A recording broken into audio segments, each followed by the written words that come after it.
It's time for today's travel and cruise industry news. With the latest from travel and cruises around the world, here's your host, Chillie Falls. Hey, good morning and welcome to Travel and Cruise Industry News Podcast. On what is today? Today's the 28th day of March. Good heavens. Shot this one in the foot, haven't we? We've got several news stories this morning and a special guest, so we've got a full show today. The news stories, the lead story when we get to it's going to be world's most expensive cruise. Also today, we're going to discuss celebrity increases perks. Carnival changes itineraries for 3 ships. Top hat ceremony held at the port of Toronto. A new terminal in Panama. American Queen Voyages auction and lots more here at 11 o'clock this morning. Today, folks, is National Black Forest Cake Day. I can deal with that. You know, I like some black. 2 things that I enjoy in the way of cake. I enjoy a good carrot cake and I enjoy a black forest cake. And both of them you can normally find on a cruise ship. So yes, I do find them if they're available. Morning, Mike and Gary and Hot Air Tom. Good to see all you guys. If you're listening via the podcast, you can always access the podcast via my blog, which is accessadventure.net, or wherever you get your podcasts from. Just search for Travel and Cruise Industry News, and up pops the Fat Travel Guy. If you are listening to the podcast and ever want to jump over to the video feed, you can always go to the description of the podcast, and there'll be a link so you can do just that. All right, guys. The title of today's interview, today's chat, is Beginner to Competent Sailor. My special guest today is John Ensley of Cruise and Learn Sailing International. His mantra, a day sailing is 100 times better than a day at work. He splits his time between the Sea of Cortez and La Paz in Mexico and the Puget Sound in Washington. Sailing from the age of 11, he's the owner and founder of Cruise and Learn Sailing International and serves as a sailing school director for a sailing school in La Paz. He's also a chartered financial consultant and has operated a virtual location independent financial planning practice since 2012. John has a varied background and experience that includes dad, granddad, U.S. Army Airborne Infantry. He's an entrepreneur, financial planner, a bakery owner, and a lifestyle designer. I'm not sure how he does all of that. But anyway, here's John Ensley. Morning is John Ensley of, let me see if I get it right, Cruise and Learn Sailing International. John, welcome to the Travel and Cruise Industry News Podcast. Chillie, thanks so much for having me here. I'm super excited. All right, it's hard for me to admit this, but you've been sailing a long time. I've actually been cruising longer than you have been sailing. However, you started at a very young age and I didn't. So I'm considerably older than you are. You were 11 years old when you started sailing. Tell me about that. Well, so I went to summer camp, right? My folks, when we were growing up, they sent us to a church-based summer camp every summer, pretty much. And so the year I was 11, I decided sailing was my focus for the week, and so I went to Big Lake Youth Camp and spent the whole week sailing little sunfish and a couple other little sailboats around Big Lake. Nice. And that was in 1980. I actually started sailing started cruising in 1978. Only Okay. I was like 32 then, and you were 11. So, Right. Okay, so you live half the year and sail up around Puget Sound, one of my favorite spots in the world. And then you head down to the Sea of Cortez and those environs and sail the rest of the year. That's How right. did that come about? Well, so that's a bit of a story. I'll do the short version. How about that? I learned to sail and kind of had some career change things going on around the same time in the early to mid 2000 range, and 2000s, so 2004, 2005, etc. And as a result of all that, I made a career change in 2012 that made me virtual. So I have a financial planning practice. I'm 100% virtual, and I've been virtual at that since before virtual was cool, right? Um, and so that gave me the ability to basically go anywhere I wanted to go. And so by then I'd been sailing for quite a few years, and so I also got instructor certifications to start teaching sailing because I've been sailing a decade or so by then, and or close to that. And so I was looking for, where do I want to go, right? I have these two things that are my passions that I'm going to do, and I can kind of be anywhere. So I looked at all kinds of places: Puerto Rico, Costa Rica, Panama, all sorts of places. And I had sailed through La Paz, Mexico, a number of times here in the Sea of Cortez, and I just kind of kept coming back to it because it seemed to check a lot of boxes, right? We had good connectivity and internet, good phone service, beautiful sailing grounds, excellent sailing conditions. And it's a short hop, a quick, easy flight back to the States if I needed to be back up in the US for something during the winter months. And so I just settled on La Paz and reached out and happened to meet a guy who today is a very good friend of mine, who has a sailing school here in La Paz. And so we connected. I came down for a season and did a little teaching and ran my financial practice.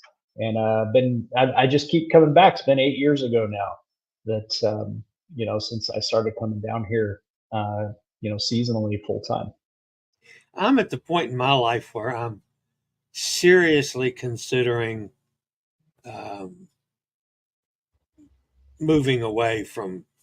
I'm in Virginia, and the time's coming where, I could get closer to water, which I'd like to do, in a much warmer climate than I'm in now. And Mexico is right up at the top of my list of places that I'm just liable to end up in the next 3 or 4 years. All right, so now your school is Cruise and Learn, which is cruise dash letter N dash learn, which obviously correct. Cruise and Learn was probably used up, so you did it the easy way. And then, of course, Sailing International. Now, how does that differ from Joe Blow's sailing school in Pensacola? Yeah, exactly. So I'm happy to explain that. So Cruise and Learn Sailing International was really born out of my experience as a sailing instructor. I've been the sailing school director, still am, for the school here in La Paz, Mexico. And I've taught for a number of other sailing schools over the last 8 years or so. And so most people are familiar with and they pursue American Sailing Certifications, ASA, is formerly known as ASA. And those are the courses that I have taught and currently still do teach. And so the Cruise and Learn Sailing International was born out of kind of some, we'll call them deficiencies that I've noticed over the years with some of the other certification programs. And so what we're trying to do is create a program that kind of addresses some of those problems. So, like we would get to, a lot of people will come down here to Mexico, for instance, and they'll take a 1 week sailing certification program where they get 3 or 4 ASA certifications in a week. And what would happen quite often is, while we were covering all the material and they were passing written tests and so forth, students would share with me at the end of their class that they still just didn't feel very confident that they actually had the skills after just a week. to go out and charter a boat or buy a boat and have their family aboard and feel safe and those kinds of things. And that's true, right? There's no way we can give you expertise in a week, even though we can give you quite a bit of knowledge in a week. We can't give you that experience. So we created Cruise and Learn Sailing as a way to kind of address that. And one of the ways we've addressed that is we've partnered with an organization called Nautic Ed. And Nautic Ed is another sailing certification platform that where you can earn your sailing certifications. But the way it's set up, it was very conducive to what we're calling our sailing immersion program, which is a 12 months program that's subscription based. It still has that 1 week adventure, right? Because that's a real pull. People want that, and they should. It's a great immersive experience.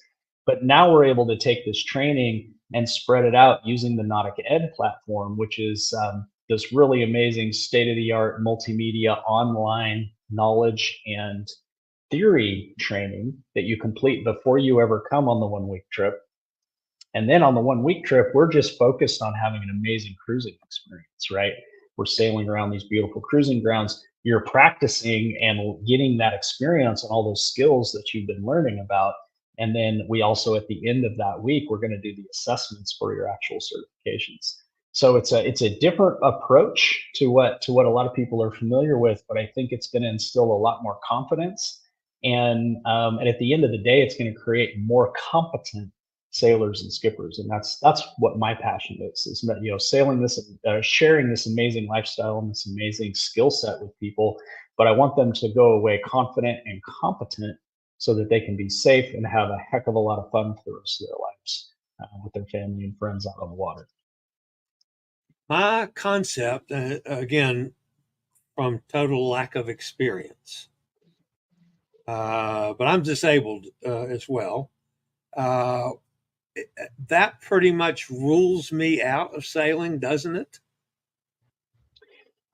So I wouldn't say it rules you out, but the program would have to be pretty customized for you and your specific situation, right?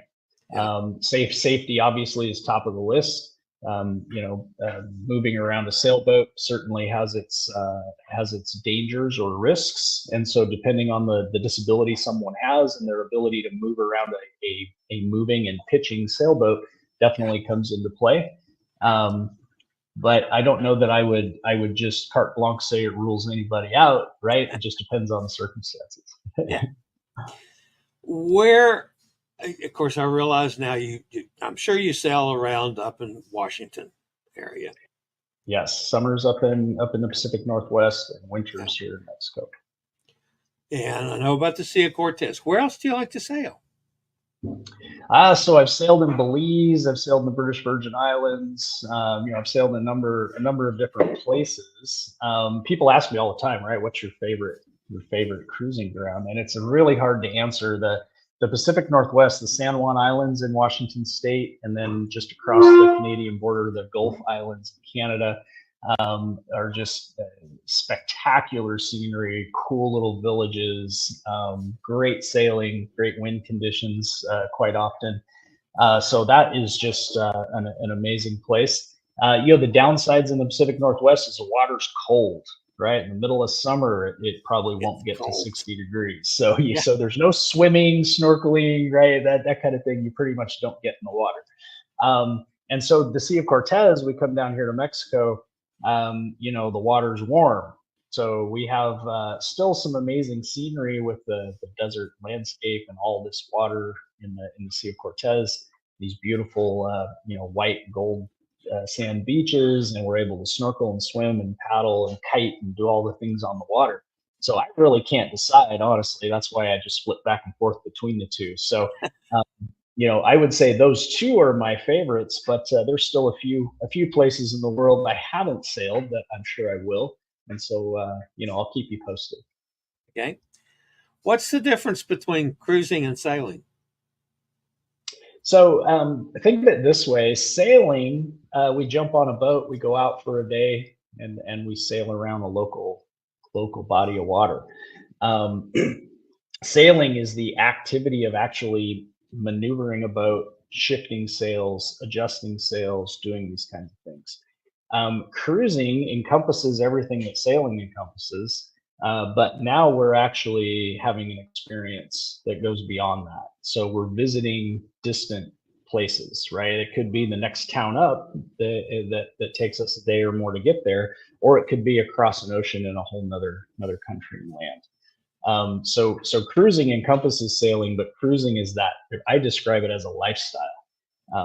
It's kind of a way of life that embraces freedom and kind of living in tune with nature and the tides and the light and dark and all of these things, as well as encompassing new experiences, new people, new cultures, new places. So it's a much more broad thing than sailing. When you're cruising, you put into port much like I do on a cruise ship, going into a port of call, only into a much smaller area. Yeah, you can go into ports. I think the cruising part on a sailboat that's different is we're also just going into anchorages, right? Where we go into the ports of call. Maybe we're up in the San Juan Islands in Washington, and we go into Friday Harbor, and we get a slip at a dock for a day or two, and we check out Friday Harbor. But we're also going to go into these quiet little coves and drop an anchor, and we may hang out there just on the anchor for a day or 5, whatever we feel like doing, right? And so I think that's the other part of it, is there's a much more pristine or natural part of some of these anchorages. Some of them are very remote. You're pretty much by yourself, or maybe 1 or 2 other boats in the anchorage. And so there's that very up close and personal experience too on a sailboat. How many, when you're out sailing, how many people are you normally with? Or, I mean, I know you teach people, so there's got to be more than just you on the boat. But on a normal thing, how many people would be with you? So it's very common for just my wife and I to be on the boat. So be 2 of us. I have done a lot of single handing over my sailing journey, where I'm by myself. I don't prefer that. It's a lot more fun to share it with somebody, right? So pretty common for it to be my wife and I. We'll bring our kids or grandkids along as well. So we might have anywhere from 2 to 6 of us on the boat. Depending on the size of the boat, it starts to be a crowd with more than that. In classes, we run our classes with a minimum of 3 students and a maximum of 6 students. Okay. And a typical class is probably about 4 students and the instructor, which could be me or another instructor. Realizing that to get into this, you're looking at what's the right term? A multi-time period endeavor. Let's put it that way. But you could take, let's assume that I wasn't disabled. You could take a complete landlubber like me, a big fat guy, and starting from ground zero, you could actually have me sailing on down the road a little while. Absolutely. So that's what our programs are all about, is to take that person who maybe has never stepped foot on a sailboat and take them from beginner to competence, right? And so our immersion program is designed to do that, where you start out with the Nautic Ed platform. So you're going to take some online courses. We're actually going to get you into virtual reality and do some sail training in virtual reality. We have a program for that, which is absolutely amazing. You wouldn't think that's possible, but it's amazing what you can do in virtual reality. And so that Nautic Ed platform is going to give you the beginnings of your knowledge, your sail theory, and identifying parts of the boat, and some of that kind of thing. And then we're going to offer some opportunity in our local waters for you to come out and actually get on the boat for the first time, right? And so we have boats that we own. We have local sailing clubs that we associate with, as well as some private boat owners for networking and whatnot. And so our goal is to get you out on the water, out on a boat, doing some sailing. That first time you might just really be a passenger, right? Just checking it all out and correlating what you've learned in the online courses with what you're now seeing on the water. And so it's a 12-month program, and over that 12 months, our intent is to get you from beginner to a level of competence and actually having some certifications and having a number of days on the water, and moving towards constantly building your skills. And so that's exactly kind of what it's designed to do. Earlier in my life, I assumed, and this was, I hate that word for a lot of reasons. I was assuming that to get into sailing, one had to be very wealthy. Until my brother-in-law comes along, my brother-in-law is 14 years older than I am. So, I mean, he's up there now. But he sailed for years, and he was never wealthy. So how expensive of a proposition is getting into sailing? So there's no question there's some cost involved, but it's not. I don't think it's really outside the limits of any other type of activity that you can get into, right? Some people are into. I spoke with a guy the other day. His thing is ballooning, hot air ballooning, right? And there's a whole set of costs with that. A whole set of costs with aviators. There's a whole set of costs with people that are into motorcycles, or road bikes, or road touring, or RVing, or all of these things have costs. Horses, right? I know a lot of people who are into horses, and horses are expensive. So expensive, though, is a relative term, right? It something you're passionate about doesn't seem to be as expensive as things you're not passionate about seeing, right? So if somebody's really passionate about it, that's the first thing. But yes, there is some cost. And that's the other piece of our program, is we've really tried to make this as accessible and affordable as possible. And that's why we went with a subscription-based model for the immersion program, where for a low monthly payment over that 12 months, what we did is we said, okay, how much do people spend to take these 1-week courses? And so if we include the 1-week course, they're getting everything they would get with a 1-week course. But now we're adding all this extra value over a 12-month period. So they get a better experience and they get more competence as a result of it for about the same cost. But then we just take that and split it up into 12 payments. It suddenly makes it pretty affordable and pretty accessible to just about anybody to start sailing. Yeah, that's just awesome. Hi, my guest this morning, of course, is John Ensley. I just find this fascinating. How many days a year do you stay on the water? Well, it's a lot. I'm pretty much through the summer. We're up basically from, I'll say, May through September, up in the Puget Sound, San Juan Islands, Canadian Gulf Islands. We're out most weeks during that period of time. We get a little break, I would say, September into October, because the sailing season really doesn't kick off south of the hurricane zone until November 1st. So from November through about April, we're here in Mexico or other places, right? We're teaching a class at the beginning of June in the Bahamas, for instance. So we do go to places. And so, between May and September, we're pretty busy through the summer, and then we get a little break. And then from November through April, we're pretty busy in the seasons in the warm places. And so I'd say we maybe get a little break in April into May here and there. So it's quite a few days. I don't know how to put a number on it. 20 weeks plus a year on the water. Well, my best year of cruising was I did 123 days. Yes. Was my best year, which wasn't bad. I have managed in the last 24 months to do 43 cruises. So, yeah. Wow. Yeah, so that's a lot of on the water. I stay gone more than I'm home, which I like it that way. Yeah. So yeah. Same well, John, here. We have. Go ahead.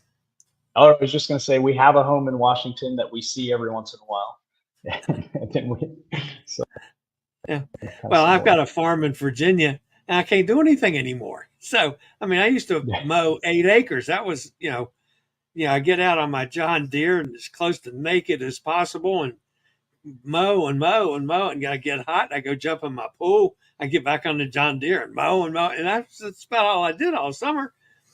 So, and now I can't do that anymore. Yeah, Yeah. unfortunately, I also am a full-time oxygen user. When I'm sitting Okay. still like this, I'm okay. But Well, it sounds like going. if I try to stand up or something, I got to have this puppy going. Yeah, in a Well, it heartbeat. sounds like going on cruises is the perfect fit for you then. It does. I mean, I can get around in a wheelchair on a ship. Most ships. Some of them are not as accessible as others. But it Right. gives me a chance to study the ships and to work with the cruise lines on making them more accessible. I host some cruises. I've just recently started a cruise with Chillie website. We're sponsoring some cruises now and selling some cruises. So yeah, I love it. I Well, love it. I love that you are finding a way to pursue your passion and your dream regardless of the challenges, right? Yeah, and I've got proof. I hope to prove to other people that don't sit at home and feel sorry for yourself. Get off your butt and go do something. Whatever it is, whatever your passion is, do it. There's ways of getting anything done. So, For sure. For all sure. right. John Ensley's been my guest this morning, folks. I'm so glad to have learned a little bit about sailing and, of course, your company.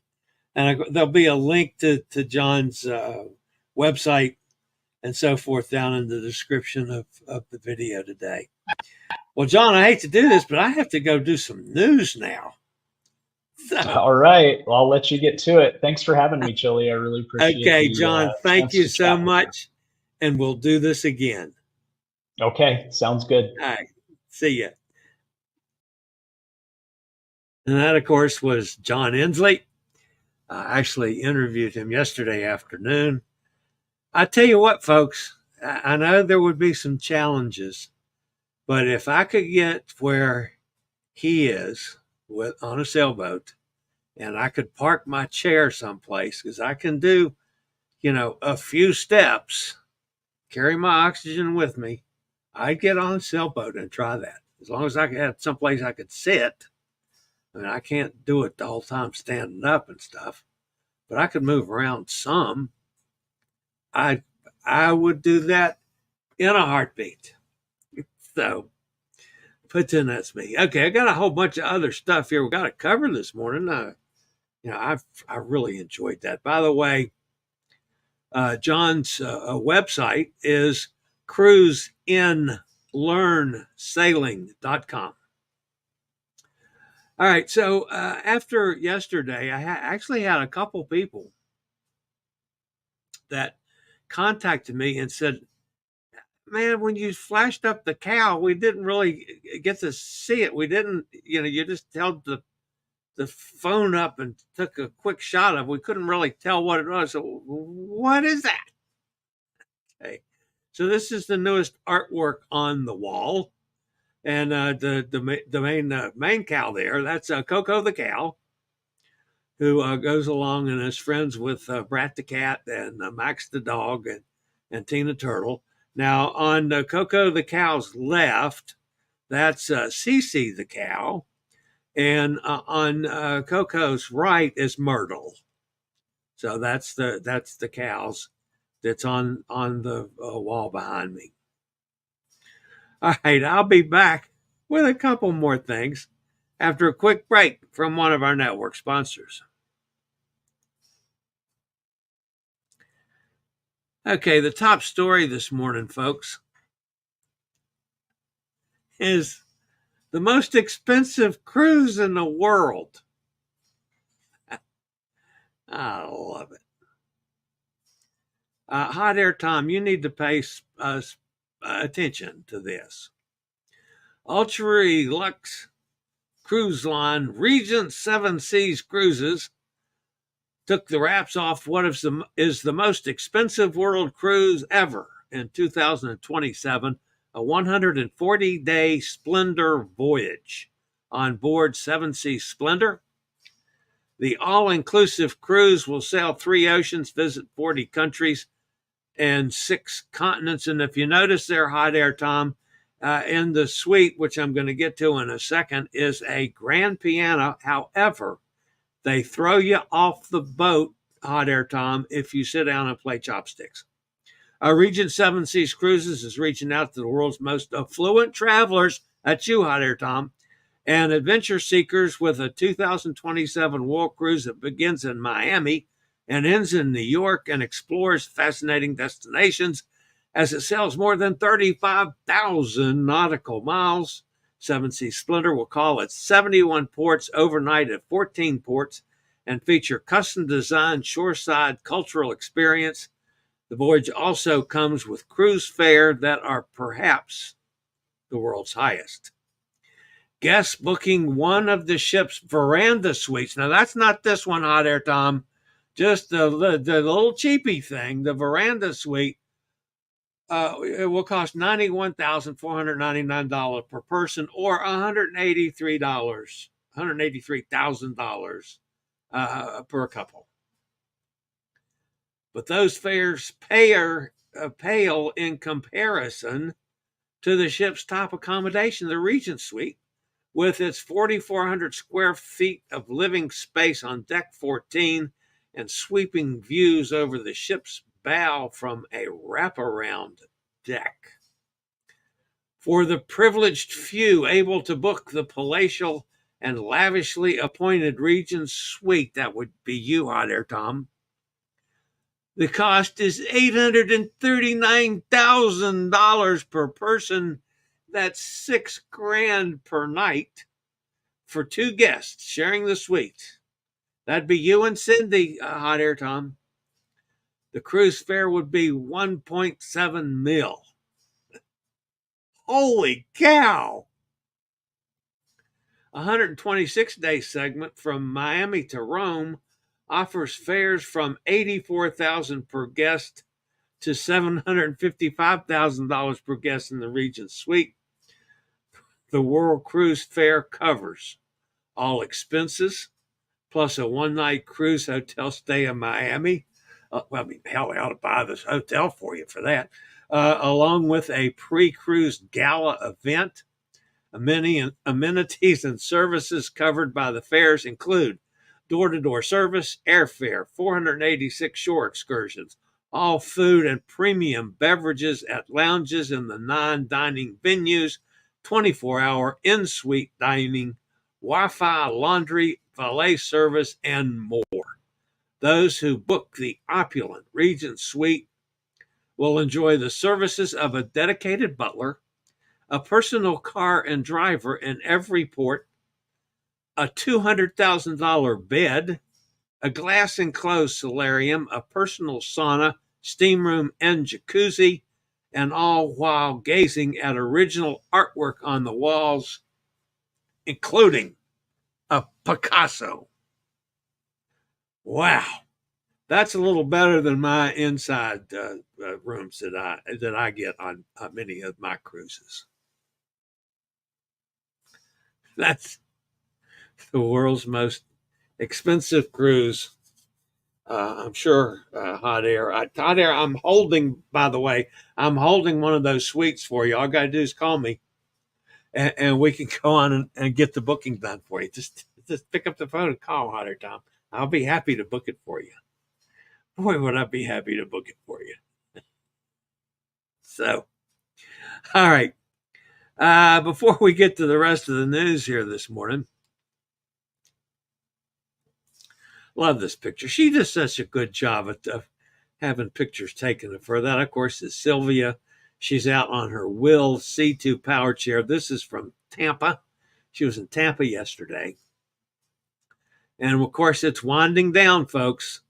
We're getting right to the end of the Will power chair / scoot around spring celebration. All month long, and that's until the 31st. You got a couple more days.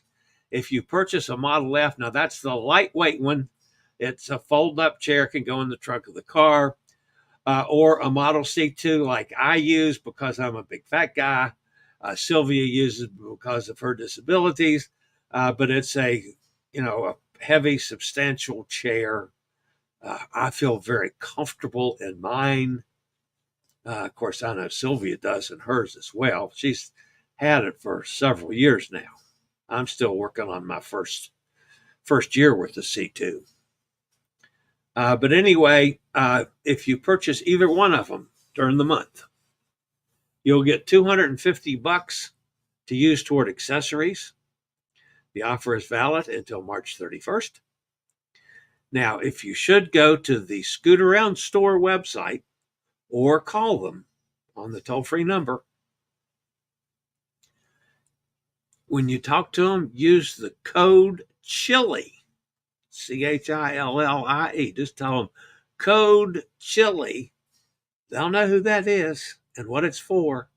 You'll not only get a discount on the chair, you'll also get the $250 for the accessories.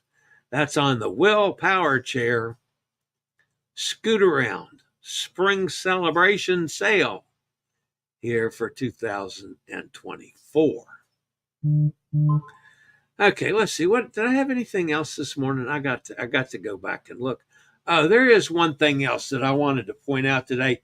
We talked quite a bit with Jason from Pittsburgh, Jason, yesterday. I did some checking on the cruise. Now, it's still technically, it's not officially sailing from Norfolk, but I'm sure it's going to. But that's quite a bargain on the cruise that Jason is on, assuming it sails from Norfolk. Now, it's still showing sailing from Baltimore. We know that's not going to happen. It's a 13-day, 12-night transatlantic cruise, folks. The fare starts at $395 for an inside, $541 for an ocean view. Now then you got to add a couple $100 of taxes and port charges on that. And then if you want a drinks package or any of the extra things, that's extra. But that's a 13-day cruise starting at $395. I mean, that's like, what's that, $30 a day? Wow. So, and you end up in Barcelona. Yeah, you got to travel back home or catch another ship coming this way. But yeah, that's pretty substantial. All right, so let's get to some news now. I wanted to cover that. If I have time, folks, I'm going to talk a little bit about the upcoming cruise ship Doctor Cruise. But let's get the news out of the way first, since I've taken quite a bit of time here this morning. The next story today, folks, comes from our friends at Celebrity. They've added some perks for their Zenith members. I don't know what Zenith members are, but I think I need to start sailing Celebrity and try to get to Zenith level. All right. Zenith members are those who have earned 3,000 or more points sailing on Celebrity cruise ships. Now, I have no idea what it takes to get a point. Like on Norwegian, it's a point a day, I think, or something like that. I'm sure that's not 3,000 days at sea. My goodness. But anyway, 3,000 points, however you do that, on Celebrity ships. Celebrity Cruises' highest loyalty tier. The cruise line has added new perks and exclusive cruise fares for the guests. Zenith members who booked the retreat will now be able to access cruise-only rates. That means you're getting the retreat suite for a cruise-only rate. That's a big discount. The onboard experience will remain the same as Zenith guests already receive. Premium beverages and Wi-Fi with their loyalty benefit. So you get up to that, you got the premium beverage package and Wi-Fi. My goodness, what else do I need on a ship? Nothing. Celebrity says that they made the change due to the feedback from their most loyal cruisers. To me, folks, that sounds pretty awesome. And yes, Celebrity is a little more expensive, but it's not. It's not like like a Regent of the Seas. One of those. And those are, to me, are really expensive. Sail them in a heartbeat. If I could, I keep trying to find them to somebody will let me go on one of their cruises so I can broadcast. Haven't found one yet. Keep trying. All right. Next story today, folks, comes from our friends over at Carnival. Carnival Cruise Line is adjusting the sailing itineraries for 3 of their ships, necessitating changes of various sail dates in 24 and 25. Aboard Carnival Sunshine, Carnival Venezia, and the Mardi Gras, the changes affect 3 Carnival Sunshine sailings, 3 Venezia sailings, 1 Mardi Gras sailing. Carnival did not give any reason for the changes, simply writing to passengers, "Thank you for your understanding." Well, what if you don't understand it and you don't like the changes? You're SOL. And I won't say online during a live broadcast what that means. But think about it, folks. SOL, out of luck, whatever. The first affected journey is with Carnival Sunshine, departing from Miami on October 19th this year. Replace Half Moon Cay with Princess Key. Well, that's not too bad. Additionally, the 3,000 passenger Carnival Sunshine changed the days visiting Bimini and Freeport with modified port times. This affects the 2025 round-trip Miami cruises to the Bahamas, the Eastern Caribbean, and the Western Caribbean, scheduled for May 11th, May 25th, June 8th, and June 22nd. So if you're on any of those, get with your provider, your travel provider, or the cruise line, find out what they're doing. The itinerary adjustment necessitated revised port times to accommodate the altered distances between the destinations. They're getting really tight on that now, folks. They're figuring out the exact mileage and trying to save costs. The ship will also see changes to the dates it visits Nassau, Bimini, and Celebration Key during Carnival Sunshine, September 28th of 2025 sailing. Carnival Venezia, which debuted in June of 23, passengers sailing in 2025 from Port Canaveral will find modifications to itineraries for its February 2nd, March 16th, and April 13th sailings in 2025. February Carnival Venezia has adjusted the days it visits Grand Turk and San Juan with modified port times. It has also replaced its call on St. Thomas in the U.S. Virgin Islands with a visit to St. Croix, adjusting the port times and dates. Passengers aboard the March 16th sailing will find an originally scheduled visit to Grand Turk has been replaced with a call to Amber Cove. This change also affects port times. San Juan's time in port has also been adjusted due to the change in distance. For the April sailing, Venezia has reversed the order of port visits and modified port times. Instead of sailing first to Grand Turk, San Juan, and then St. Thomas on its round trip from Port Canaveral, it will call first on St. Thomas. The 7-day Eastern Caribbean cruise from Port Canaveral aboard Mardi Gras will also see the itinerary reversed on its February 15th voyage. Originally scheduled to sail first to Grand Turk, Amber Cove, and Nassau on its round-trip journey, it will now lead with Nassau.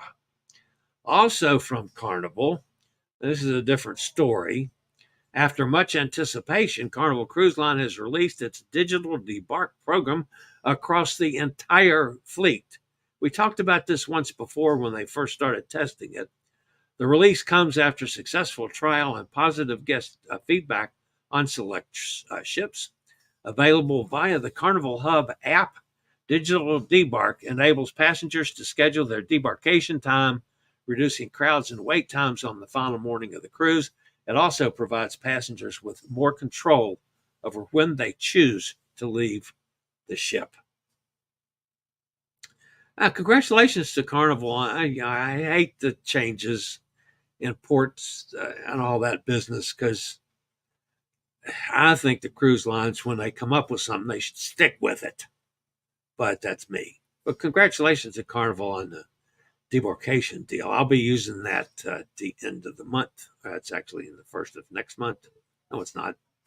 I get back on before the end of the month, I think. Anyway, I'm sailing on Carnival Elation out of Jacksonville on the 25th. All right. Top hat time in Toronto. Every spring, the Port of Toronto commemorates the beginning of the commercial shipping season by temporarily gifting the captain of the first international ship to arrive with a vintage top hat, which comes with 24 hours of special privileges. The shipping season opens just in time for the port's busy cruise season to begin. MV Wigeon, a bulk cargo ship measuring 199.9 meters in length, that's about 656 feet, folks, sailed a 30-day voyage from Recife, Brazil, to be the first shipping vessel of the season to arrive in Toronto. To commemorate her arrival, the ship's captain, Sergei Kobyalashvili, how about that one, folks, was honored in a traditional top hat ceremony on March 27, 2024, which is held annually by Port Toronto. Now, look, you have to look at this, folks. They don't show the top hat in this picture. The gentleman in the middle is the captain. You know, he has a captain shirt on and blue jeans. And they put a top hat on this guy, and he has no idea what's going on, probably. I thought it was funny. Anyway, congratulations, Toronto. And the cruise season starts up there like next week. So, this goes pretty much back to back, and then they start in on the season. So, good for Toronto. All right, Panama. This has been controversial and has been quite a long time coming. But Panama inaugurated a new cruise ship terminal at the mouth of the drought-hit Panama Canal, hoping to attract more tourists to the Central American nation. The facility in Panama City was built by a consortium led by China Harbor Engineering Company, with an investment of more than $200 million, according to President Laurentino Cortez. The cruise terminal will generate new tourist routes, attracting more visitors to our country, Cortez said at the opening ceremony. The terminal, which will be able to receive 2 cruise ships at a time, is the first on Panama's Pacific coast. Another operates on the Caribbean, in the Caribbean city of Cologne. The opening comes as authorities confront record low water levels that have limited the number of ships able to transit through the Panama Canal, which usually handles about 6% of global maritime trade. And folks, I hate to say this, but I'm still worried about the cruise season traveling through the canal, if that's not going to get affected, because the draft on a cruise ship is deeper than on many of the cargo ships. And I'm just not sure with the water levels down that low, they're going to be able to get through there.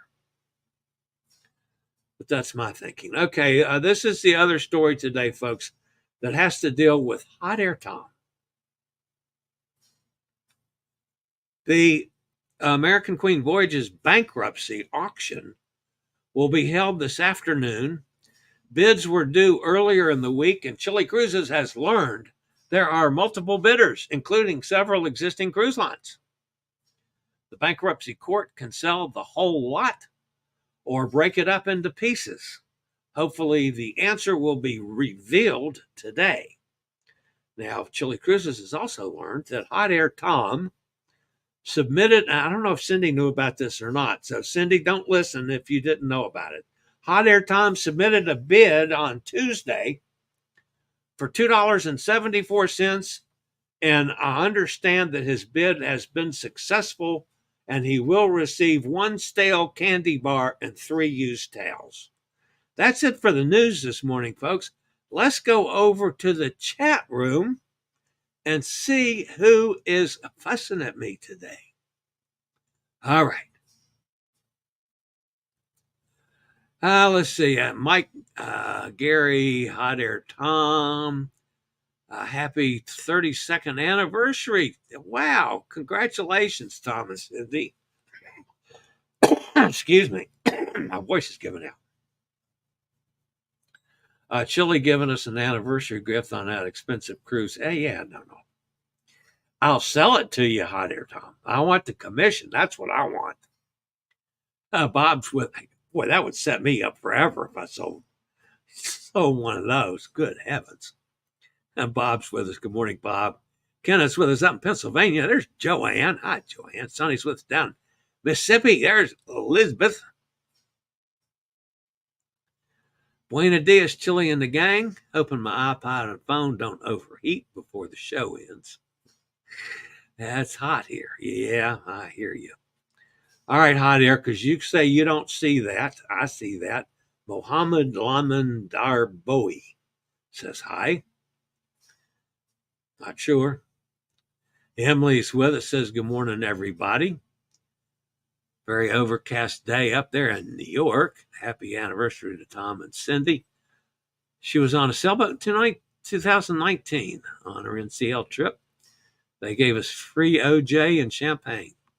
Todd's with us. Good morning, everybody. What a great interview, Chillie. Thank you, Todd. Emily agrees with him, says it is. Elizabeth gives us a thumbs up. I wonder what VR equipment he uses. I have VR as well. It's pretty cool. What does VR stand for? Should I know that? I don't know. I have done a few 11-month contract at sea before. That's a long time to be at sea. Yeah, but that's that's a little different situation, Elizabeth. You're there all the time. I'm not. I mean, I'd like to be. I could do 11 months without even thinking twice. I mean, that's how much I like to be on a ship. You know, I can go ashore when we stop and things. But yeah, it wouldn't bother me in the least. Sonny says, thanks, John. Great interview. Thank you, Sonny.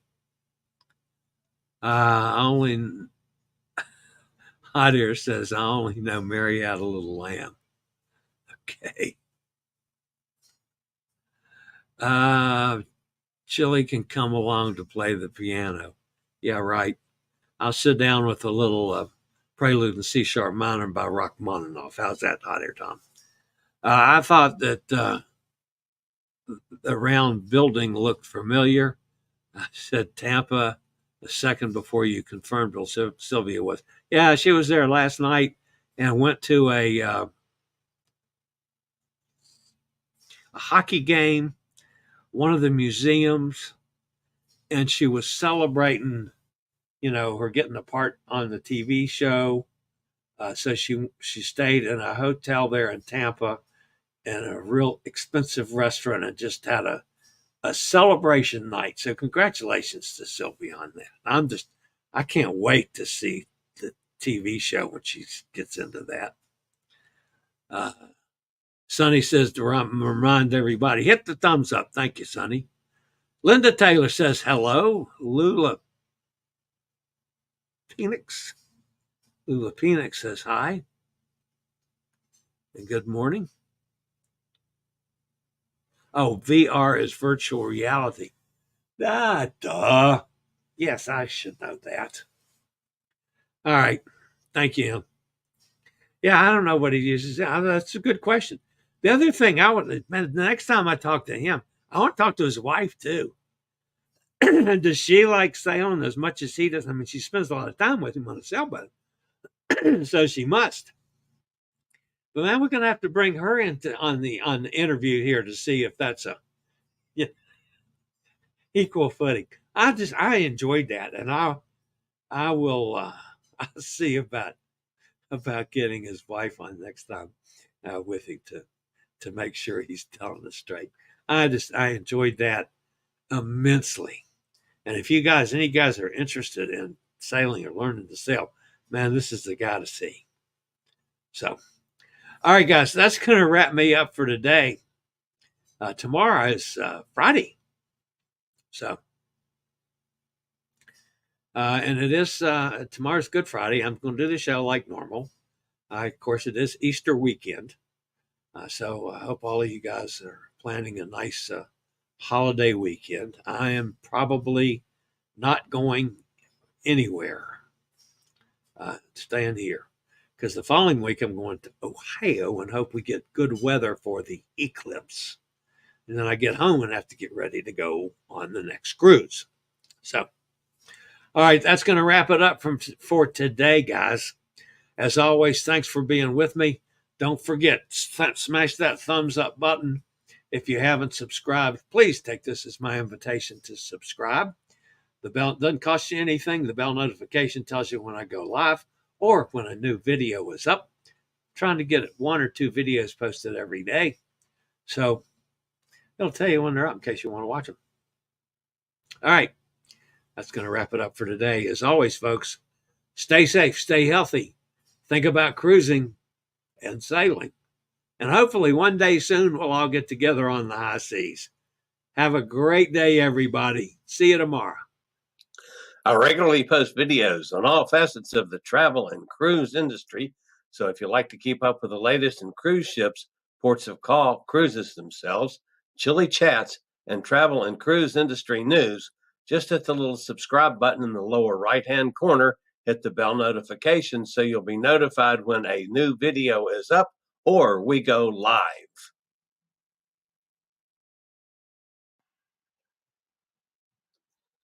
This video was produced by Chilliescruises.